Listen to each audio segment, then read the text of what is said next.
Dictation 10 second बाद बोली जाएगी।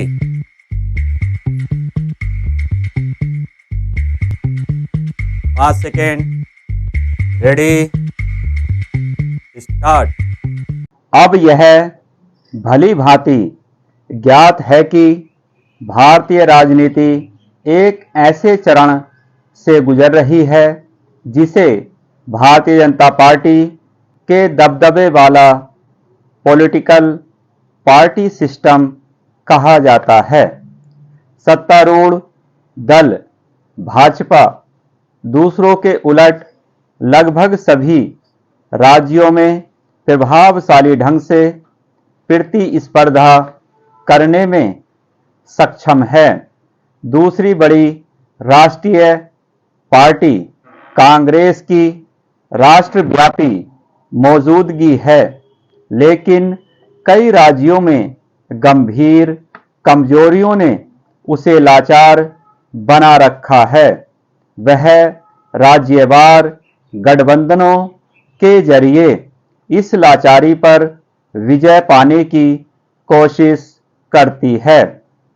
ये गठबंधन क्षेत्रीय दलों को फायदा पहुंचाते हैं, जिनके लिए भी अपने बूते भाजपा से पार पाना लगातार मुश्किल होता जा रहा है। बहरहाल इंडिया ब्लॉक कांग्रेस, क्षेत्रीय दल और वाम चुनिंदा आधार पर राज्यवार गठबंधन है, जो भाजपा के खिलाफ एकता की जरूरत से संचालित हैं। ऐसा खास तौर पर पश्चिमी भारत के कुछ राज्यों, उदाहरण के लिए महाराष्ट्र और हिंदी हृदय स्थली उत्तर प्रदेश, बिहार में हैं, जहां की राजनीति में कांग्रेस के साथ साथ क्षेत्रीय दल लंबे समय से शामिल हैं और जहां 2019 के लोकसभा चुनाव में सीट जीतने के लिहाज से भाजपा की सफलता दर तकरीबन 90% थी। बिहार में इंडिया ब्लॉक को जुझारू प्रदर्शन की ख्वाहिश रखनी चाहिए।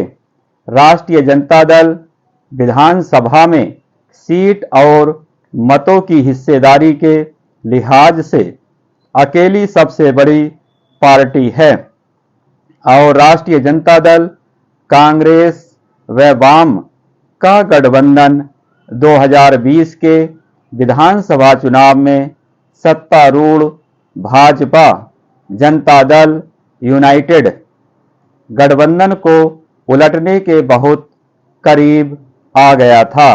हालांकि बिहार के मुख्यमंत्री नीतीश कुमार की गठबंधन बदलने की कभी न खत्म होने वाली तलाश का मतलब है कि महागठबंधन जनता दल यूनाइटेड को गैर यादव, अन्य और अति पिछड़े वर्गों के बीच हासिल जनाधार का वैसा लाभ नहीं ले पाएगा।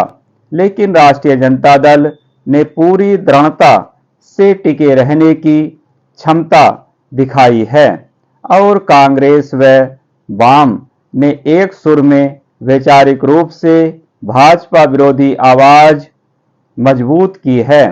कांग्रेस जाति जनगणना की जरूरत पर जोर देकर मंडलवादी पार्टियों के नजदीक आई है, जबकि गरीबों के बीच अपने आधार के चलते वाम एक छोटी लेकिन कारगर राजनीतिक शक्ति है। तमिलनाडु जैसे राज्यों में दूसरे गठबंधनों की तरह बिहार में वैचारिक एकरूपता और सामाजिक आधारों के सामंजस्य ने इंडिया ब्लॉक के लिए गोंद का काम किया है। लेकिन घटक दलों की प्रकृति और उनके हालिया इतिहास ने सीट बंटवारे में परेशानी खड़ी की है।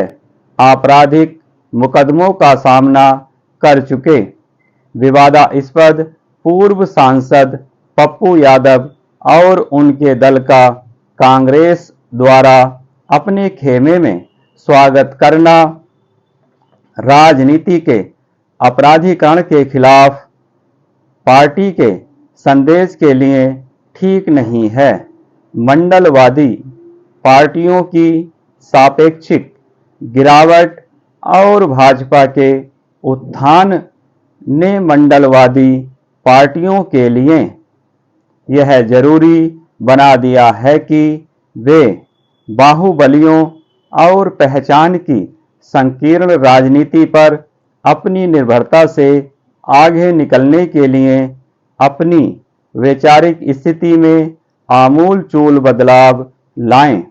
हालांकि कांग्रेस ने खुद को राष्ट्रीय जनता दल के करीब लाते हुए अपना ध्यान सामाजिक न्याय की ओर मोड़ने के लिए बढ़िया काम किया है, लेकिन उसे पुरानी मंडलवादी राजनीति के उन पहलुओं की नकल करने से बचना चाहिए जिन्होंने राजनीतिक गोलबंदी के आधार के रूप में जातिवादी पहचान को प्राथमिकता दी।